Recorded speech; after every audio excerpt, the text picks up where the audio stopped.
muakkadah. Kemudian jamaah sekalian radhiyallahu subhanahu wa taala disebutkan juga dalam athar dari Abi Mas'ud Al-Ansari radhiyallahu taala anhu, beliau mengatakan inni la adaul adha wa inni la musir. Makhafata an yara jirani annahu hatmun alayya. Sungguhnya saya itu meninggalkan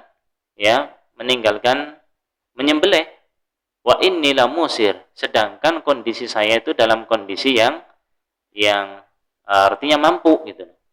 Ya, tidak dalam kondisi yang tidak mampu. Saya mampu, tapi saya meninggalkannya. Kenapa? Makhafata an yara jirani annahu hatmun alayya. Saya khawatir tetangga-tetanggaku itu melihat bahwa itu adalah diwajibkan atasku.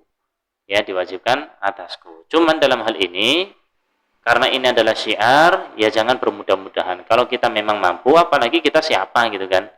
Ini kan yang melakukan siapa? Orang-orang mulia, orang-orang terpandang, orang-orang yang memiliki kedudukan gitu. Nah, kalau kita siapa gitu ya? Siapa yang mau ngikutin kita? Oh, si fulan. Kan enggak gitu ya. Jadi kalau mereka itu memang punya kedudukan, apalagi itu memang dilihat Abu Bakar, Umar, nyembelih tiap tahun berarti wajib kan gitu. Kalau kita nyembelih tiap tahun berarti wajib, enggak ada kesimpulan kayak gitu juga. Karena kita bukan siapa-siapa gitu. Nah, ini mereka. Tapi dalam artian di sini ada kemuliaan sebenarnya berkaitan dengan masalah menyembelih. Dan ada peringatan dari Nabi Shallallahu alaihi wasallam, siapa yang mereka itu mendapati dalam kondisi yang mampu untuk menyembelih kok enggak menyembelih, fala yaqrabanna musallana, maka jangan mendekati musalla kami, tempat salat kami. Ini kan peringatan keras dari Nabi Shallallahu alaihi wasallam. Tapi meskipun enggak sampai wajib, ya ini ada syiar dan yaitu sunnah muakkadah, pahalanya besar di sisi Allah, maka jangan ditinggalkan. Eman-eman kita ikut andil untuk mendapatkan pahala di sisi Allah Subhanahu wa taala. Kecuali kalau dia itu nadar. Ya, saya nadar misalnya, dia nadar untuk menyembelih tahun ini. Ya, berarti nyembelih bagi dia hukumnya apa? Wajib. Kalau itu jelas kalau nadar. Kalau dinadarkan, maka dia hukumnya berubah jadi wajib. Kemudian jamaah sekalian rahmati Allah Subhanahu wa taala, yang disebutkan dalam hadis tadi yang kita enggak boleh mencukur, ya, mencabuti bulu kita dan lain sebagainya. Ini kapan? Tadi sempat disinggung, yaitu ketika kita sudah meniatkan, niatnya ini dibuktikan dengan sudah menentukan hewan kurban kita dengan membeli misalnya, atau kalau dia punya kambing sendiri, ya kambing ini gitu, sudah ditentukan, sudah menentukan hewan kurbannya dengan niat kurban tahun ini. Nah, di sini baru dia mendapatkan larangan-larangan yang disebutkan dalam hadis Nabi Shallallahu alaihi wasallam. Karena innamal a'malu bin niat, karena segala amal soleh itu tergantung pada niatnya, ya, pada niatnya seorang. Nah, ini. Kemudian jemaah sekalian rahmati Allah Subhanahu wa taala, terkait dengan syarat sah hewan kurban. Syarat sah hewan kurban. Yang pertama, bahwa hewan kurban, ya, syarat sah hewan kurban yang pertama adalah hewan kurban itu termasuk an'am yang disebutkan oleh Allah Subhanahu wa taala, min bahimatil an'am. Nah, ini hewan ternak ini an'am itu disebutkan maksudnya adalah ibil, bakar, wal ghanam. Itu onta, sapi, ya, dan juga kambing, dan yang satu spesies. Ya, disebutkan oleh Allah Subhanahu wa taala liyashhadu manafi'a lahum wa yadhkuru ismallahi fi ayamin ma'lumat ala ma razaqahum min bahimatil an'am. Allah sampaikan situ, min bahimatil an'am, dari hewan ternak. Hewan ternak, ayam juga hewan ternak, tapi enggak masuk. Gitu ya. Ayam juga termasuk hewan ternak. Terus apa lagi hewan ternak? Gitu. Ayam, mentok, bebek, hewan ternak, tapi enggak termasuk. Yang dimasuk Yang dimaksud dengan bahimatul an'am itu apa? Onta, sapi dan spesiesnya, kemudian kambing dengan spesiesnya. Nah, disebutkan dalam hadis Nabi sallallahu alaihi wasallam tadi dari Anas bin Malik, "Duhan Nabi sallallahu alaihi wasallam bi kabshain amlahain aqranain, dzabahahuma bi yadihi wa samma wa kabbar wa wada'a rijlahu ala safahihima." Bahwa Nabi sallallahu alaihi wasallam itu menyembelih dua kambing yang bertanduk, ya, dan juga warnanya tadi ada putih dan hitamnya, ada hitam-hitamnya dalam dari sisi warnanya. Kemudian beliau menyembelih keduanya dengan tangannya sendiri. Ya, beliau bertasmiyah, baca bismillah, wa kabbara, kemudian bertakbir Allahu Akbar, dan meletakkan kakinya ketika menyembelih, meletakkan kakinya di bawah leher kambing itu untuk memudahkan, ya, biar mudah dalam menyembelih. Ini kambing, kalau kambing itu ditaruh di ininya, di bawah lehernya. Ini apa, sapi itu ya disesuaikan. Ini kalau ditaruh kayak gitu mungkin kuda-kudanya nggak kuat, ya susah, nanti disesuaikan. Tapi ini sebenarnya tujuannya adalah untuk memudahkan. Kalau kambing masih bisa, tapi kalau yang lebih besar itu susah. Nah, kemudian berkaitan dengan hal ini, syarat yang kedua tadi, ya, syaratnya yang pertama adalah dia termasuk bahimatul an'am, entah itu onta, kalau enggak sapi, kalau enggak kambing, atau dalam hal ini misalnya domba, ya, yang satu spesies dengan kambing. Kemudian yang kedua, hewan-hewan kurban itu harus mencapai umurnya. Kalau onta umurnya berapa? Kalau onta umurnya 5 tahun, ya nggak boleh kurban onta yang umurnya baru 1 tahun, 2 tahun. Itu di Indonesia ternyata saya melihat itu di Jawa Timur ada peternakan onta, Pak. Pernah dengar nggak jenengan? Kemarin saya itu ditawarin itu di Jawa Timur, daerah mana gitu. Itu onta sepasang 500 juta. Itu masih kecil. Ya, masih kecil. Ibaratnya ya kayak kambing itu cempek gitu loh. Masih kecil, satu pasang 500 juta. Masya Allah. Beli sapi dapat berapa, tak? Iya, itu berapa, tak? Cuma sekedar tanya-tanya, berapa? Satu pasang 500, Zat. Masya Allah. Iya. Dan memang katanya ternak apa tadi, onta itu lebih mudah katanya. Ternak onta itu lebih mudah, tapi memang butuh tempat yang luas. Ya, tempat yang luas. Kata peternaknya lebih mudah. Ada, searching aja itu. Browsing itu, ternakan onta. Ada di Jawa Timur katanya. Itu kalau mau nyembelihnya onta, minimal umurnya berapa? 5 tahun.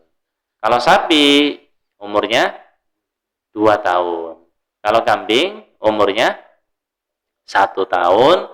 Nah, kalau domba boleh 1/2 tahun. Domba. Jadi domba itu boleh yang 1/2 tahun. Biasanya kalau para peternak itu biasanya diinikan dengan ganti ya poil ya sini Pak ya. Poil itu. Ya, saya bilang poil itu di masyarakat di Tegal itu nggak paham. Poil itu apa bahasanya, kemarin saya lupa itu. Pokoknya ganti gigi, yang awalnya gigi susu jadi gigi dewasa gitulah, yang kecil-kecil terus jadi gede. Biasanya ditandai seperti itu. Tapi yang jelas kalau sudah belum ganti pun, kalau umurnya sudah 6 bulan, kalau apa? Kalau domba, ya sudah boleh. Kan yang punya peternakan biasanya tahu, paham gitu. Nah, ini udah 6 bulan, ini udah setahun gitu kan. Tiap hari ngempani kan ngerti gitu. Kemudian kalau kambing harus 1 tahun minimal, 1 tahun. Kalau sapi minimal 2 tahun. Gitu ya. Kalau onta minimal 5 tahun. Kalau sudah genap 5 tahun, 2 tahun, setahun atau 6 bulan, kalau domba tadi, maka boleh dijadikan sebagai hewan kurban. Kalau belum genap ya enggak boleh. Kemudian yang ketiga, syaratnya itu harus sehat. Sehat dari segala hal-hal yang tidak Ya, maksudnya selamat dari aib-aib yang mencegah dari sahnya dalam penyembelihan. Jadi dia itu harus sehat. Apa aja? Ya disebutkan Nabi Shallallahu Alaihi Wasallam aibnya yang menjadikan hewan kurban itu tidak sah.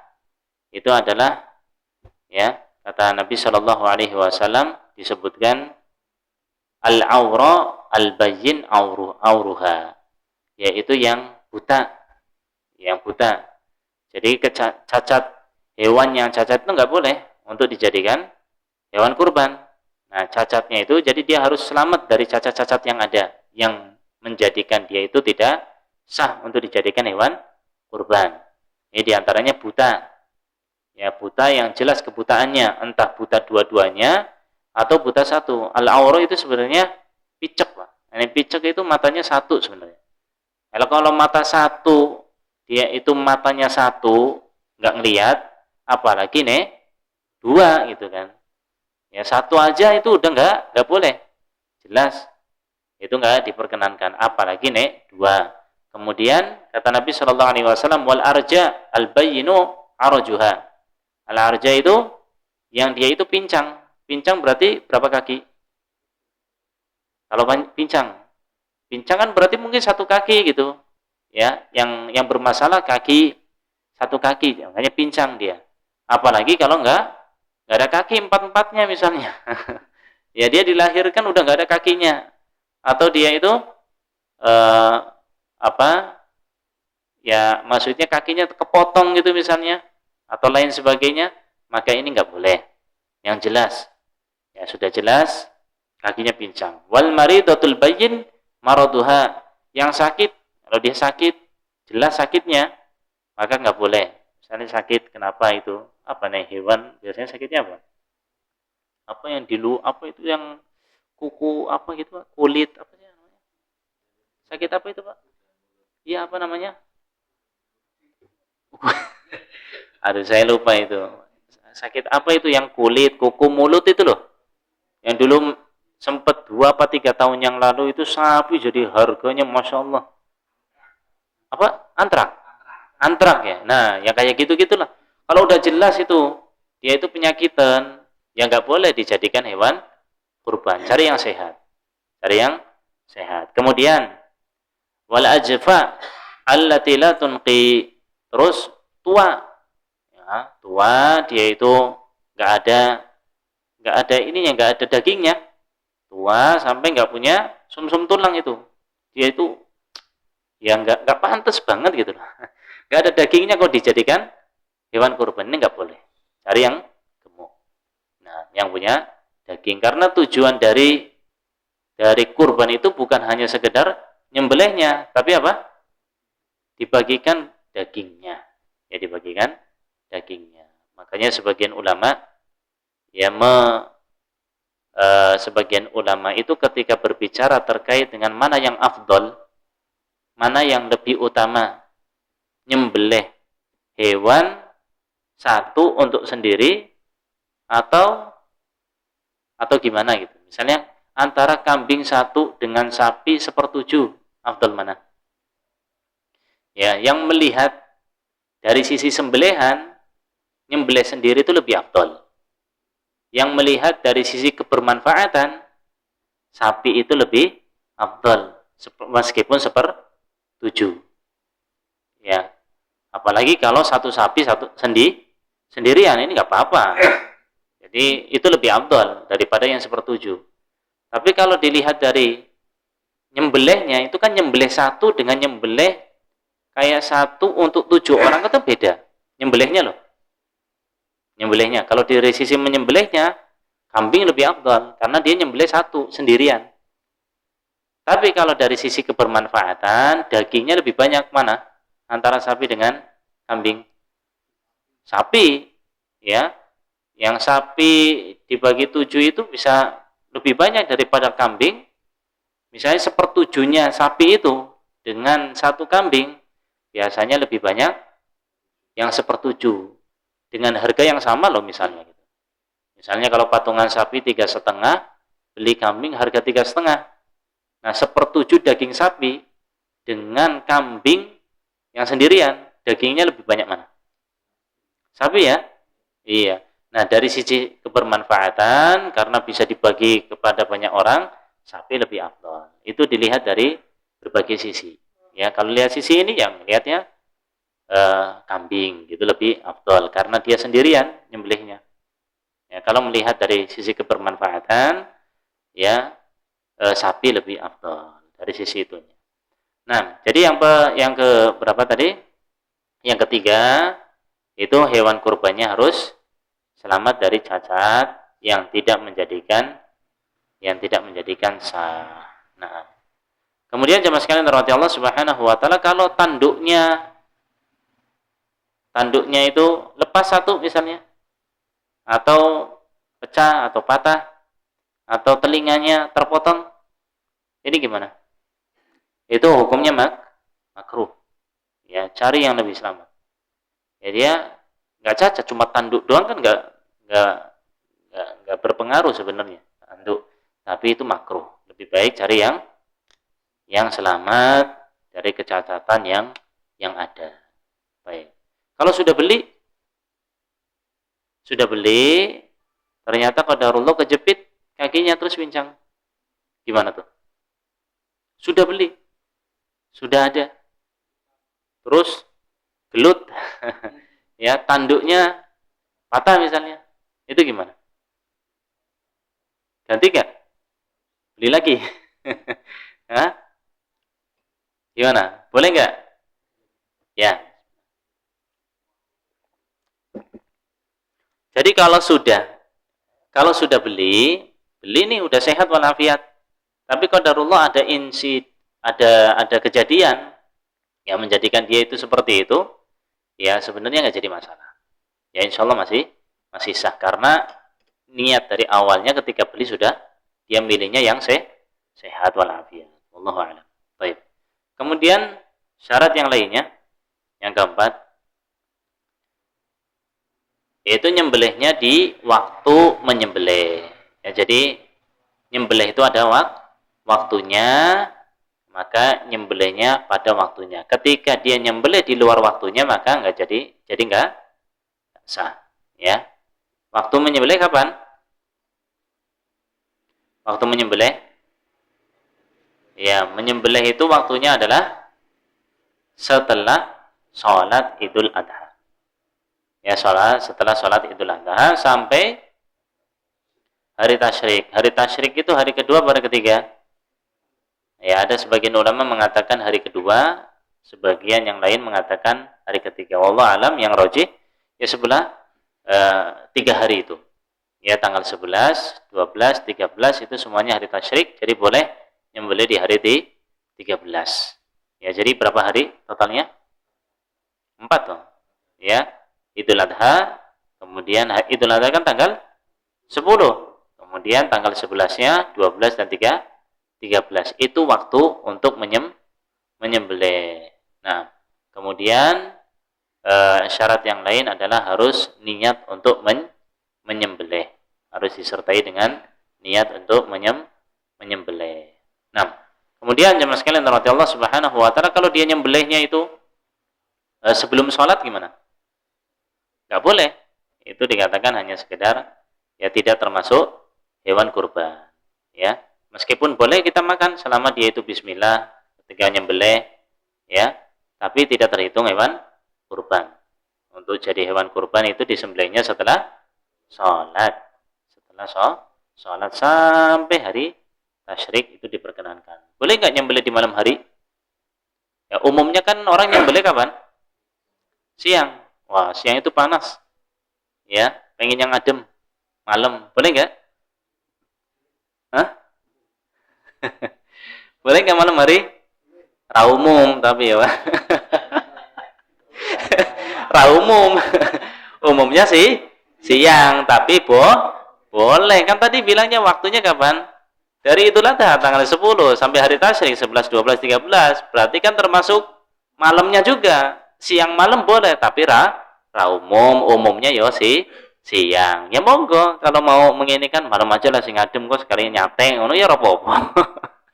Ya Baitul Salam misalnya mau nyate bareng gitu kan, malam 11 kita itu nyembelih satu hewan kambing, satu kambing misalnya untuk nyate bareng ya monggo. Malam nggak apa-apa, ya nggak harus sih siang. Cuman umumnya kita itu kapan? Di siang hari, ya karena sebagai syiar. Malam ya rata-rata ya tidur gitu toh. Nah jadi nggak kelihatan, nggak jadi syiar nanti. Tapi boleh, ya boleh untuk menyembelih. Kemudian jamaah sekalian radhiyallahu Allah Subhanahu wa taala berkaitan dengan adab ya, adab orang yang mau berkurban itu pertama tadi yang nggak boleh ngambilin ya kalau sudah niat, sudah menentukan hewan kurbannya, maka hindari ya mencabut rambutnya, mencukur rambutnya, memotong kukunya dan lain sebagainya berkaitan dengan hal ini karena memang itu ada larangan dari Nabi Shallallahu alaihi wasallam. Kalau dia itu tetap nyukur ya udah menentukan hewan kurbannya, udah beli, ya, kemudian dia mencukur rambutnya atau nyabutin bulu hidung atau nyabutin bulu ketiak, sengaja, musuh nggak sengaja. Kalau nggak sengaja berarti sisiran. Nah, kalau rontok sisiran nggak jadi masalah. Maksudnya yang sengaja gitu, nyabut yang musuh nggak sengaja, nyabutin. Nah ini padahal sudah. Nah, berarti dia itu apa? Ada kafaratnya enggak? Enggak ada. Cuman dia itu melakukan larangan, ya, suatu hal yang dilarang oleh Nabi Shallallahu alaihi wasallam. Maka kewajibannya adalah tobat, ya, banyak-banyak beristighfar pada Allah Subhanahu wa taala, ya. Karena dia itu telah melakukan apa yang dilarang oleh Nabi Shallallahu alaihi wasallam. Kemudian adabnya atau sunnahnya juga adalah menyembelih hewan kurbannya sendiri. Hewan kurbannya disembelih oleh diri sendiri kalau mampu. Karena ada orang itu ada orang yang fobia sama darah, Pak. Takut darah. Saya punya teman itu enggak berani sama darah itu. Ya, jadi kalau nyembelih itu nyingkir. Ya, enggak nyembelih doang. Motongin itu enggak ada, orangnya enggak ada. Karena ada yang seperti itu. Ya, kalau enggak mampu seperti ini, dia mau nyembelih ya tinggal diwakilkan saja. Ya tinggal diwakilkan. Tapi sunnahnya itu nyembelih sendiri. Kemudian adabnya juga di sini hewan kurban itu boleh dia makan. Dia makan, dia sedekahkan, ya kasihkan kepada tetangganya, keluarganya, disedekahkan kepada orang miskin. Bahkan boleh juga dia nyimpen, nggak jadi masalah. Nggak harus dimakan ketika itu juga. Disimpan misalnya, ya saya dapat misalnya hewan kurban yang saya dapat itu nggak bisa misalnya saya sudah kurban dari masjid ini ngasih kan nggak bisa saya makan semua, saya simpan ya untuk besok ya boleh ya. Jadi sunnahnya itu malah makan. Jadi orang yang berkurban itu boleh makan hewan kurbannya sendiri dan disunahkan untuk makannya kalau itu hewan kurbannya dia, ya. Nah ada sebagian tempat itu kalau sudah disedekahkan untuk kurban itu, wah, kamu udah sedekah untuk Allah kok ya diminta lagi itu. Enggak, justru sunnah. Ya, boleh, bahkan sebagian ulama itu mengatakan dibagi 3. Ya, sepertiga untuk dia, sepertiga untuk dihadiahkan, sepertiga untuk disedekahkan. Tapi enggak harus sepertiga. Enggak harus sepertiga. Misalnya saya minta sebagian aja lah. Ya, untuk masak sendiri ya enggak apa-apa. Yang enggak disyaratkan harus sepertiga. Cuman ada yang mengatakan dibagi 3 seperti itu. Nah, tapi tidak diharuskan.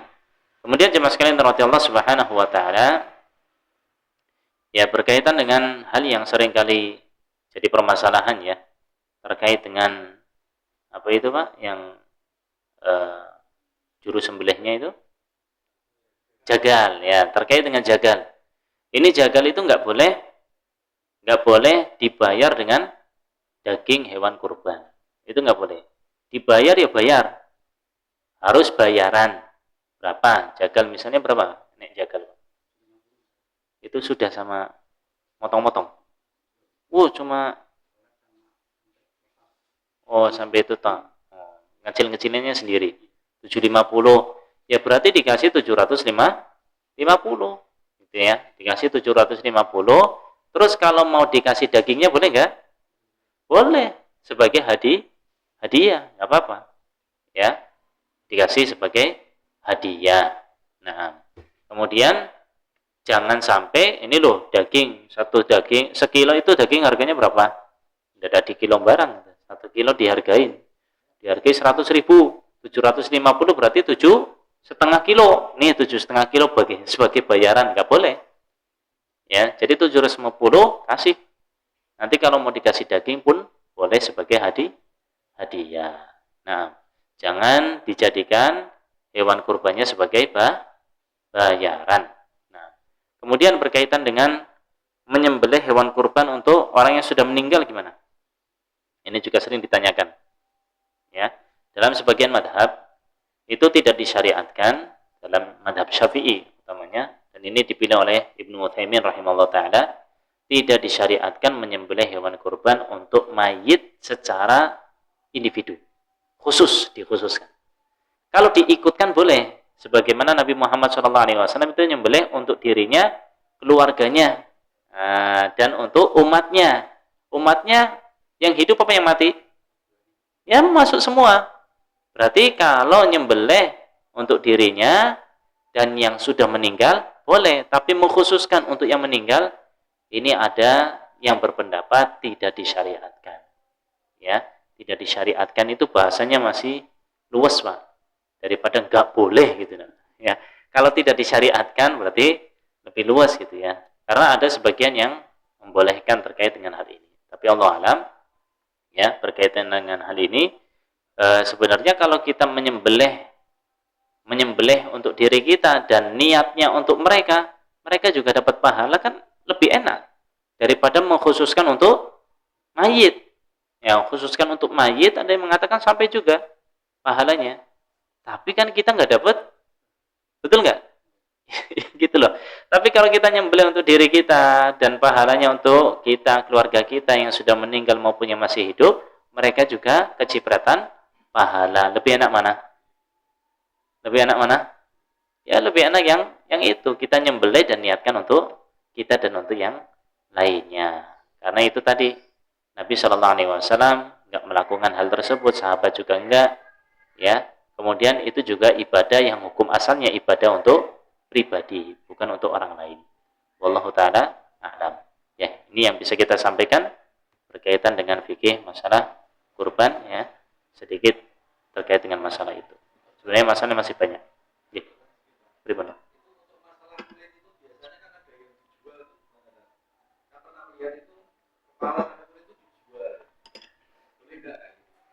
Ya. Yang jual siapa? Sahibul kurban apa panitia? Nah, panitia itu posisinya sebagai apa? Kedudukannya itu sebagai apa? Panitia itu kan jadi wakilnya sahibul kurban. Betul nggak? Kalau panitia itu sebagai wakil sahibul kurban, maka dia itu tidak boleh menjual. Panitia loh. Panitia nggak boleh menjual karena dia itu wakil dari sahibul kurban. Kalau dia menjual, berarti sama halnya seperti sahibul kurban menjual kulit, menjual kepala. Loh, bagaimana dia sudah mensedekahkan untuk Allah kok malah dijual? Itu nggak boleh, dilarang. Terus caranya gimana? Dihadiahkan, dikasihkan kepada siapa?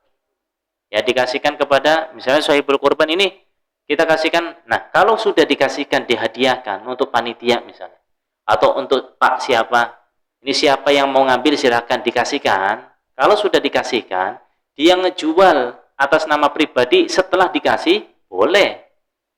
Saya nih misalnya dapat daging, dikasih, dapat hadiah, ya 7 masjid, ya misalnya 5 kiloan. Berapa kilo, Pak? 35 taruh di freezer nggak cukup, Pak? Ya, tak jual hari itu juga. Sudah dikasih di tangan saya. Tak jual. Ini tak jual. Sekilo kan biasanya 100.000. Nah, karena ini Idul Adha juga banyak daging, separuh aja 50.000. Boleh nggak? Boleh, karena sudah jadi hak milik, sudah dihadiahkan pada saya. Nah, caranya seperti itu aja. Dihadiahkan, dikasihkan. Ini kulitnya sama, ini memang bermasalah tiap tahun. Karena kulit itu rapayu, Pak. Ya toh? Nggak laku, udah dikasihkan aja. Siapa yang mau kulit kasih. Untuk panitia siapa silakan, yang mau silakan. Sahibul kurban mengikhlaskan. Nah, kalau sudah dikasihkan, sekalipun dia itu sebagai wakil ya untuk ini kan, kalau sudah dikasihkan kepada si fulan atau siapa yang mau, itu dia mau ngejual nggak apa-apa. Ya, dia mau ngejual nggak jadi masalah. Atau kepalanya itu kasihkan. Dia mau ngejual kepalanya dikasihkan ke misalnya tukang yang apa rica-rica atau apa kayak gitu. Ini kepala, saya dapat 5 kepala, tak setor kayak gini. Boleh nggak? Sudah jadi hadiah untuk dia nggak apa-apa. Tapi kalau sendiri, inisiatif sendiri dengan dia itu nganggapnya, lah ini lumrah enggak, jangan seperti itu. Panitia itu sebagai wakil. Jadi lebih baiknya tanyakan berkaitan dengan hal-hal yang semacam itu. Diberikan. Ya diberikan, dihadiahkan kepada siapa yang mau. Karena biasanya enggak dilihat. Intinya, maksudnya ketika dia inisiatif sendiri, ini panitia inisiatif sendiri, tanpa ada perizinan dari sahibul kurban, maka panitia itu sebenarnya seperti sahibul kurban ketika dia menjual inisiatif sendiri, ya dengan alasan untuk operasional masjid misalnya, ini nggak boleh. Ini nggak boleh, ya, karena dia itu posisinya seperti sahibul kurban. Terus gimana minta izin? Ini kulitnya nanti untuk hadiah panitia misalnya, untuk hadiah siapa gitulah misalnya. Ya, itu lebih aman insyaallah taala untuk keluar dari masalah. Ya, sehingga lebih mudah. Nah, baik. Wallahu taala alam. Ini yang bisa kita sampaikan. Mudah-mudahan bermanfaat. Yang benar datangnya dari Allah, ada penyesalan dari diri pribadi dan dari setan. Semoga Allah Subhanahu wa taala mengampuni dosa kita semua. Wallahu a'lam. Wa sallallahu ala nabiyyina Muhammadin wa ala alihi wa sahbihi ajmain. Wa akhiru da'wana alhamdulillahirabbil alamin. Kita tutup dengan doa kafaratul majlis. Subhanakallahumma wa bihamdika asyhadu an la ilaha illa anta astaghfiruka wa atubu ilaik. Assalamualaikum warahmatullahi wabarakatuh.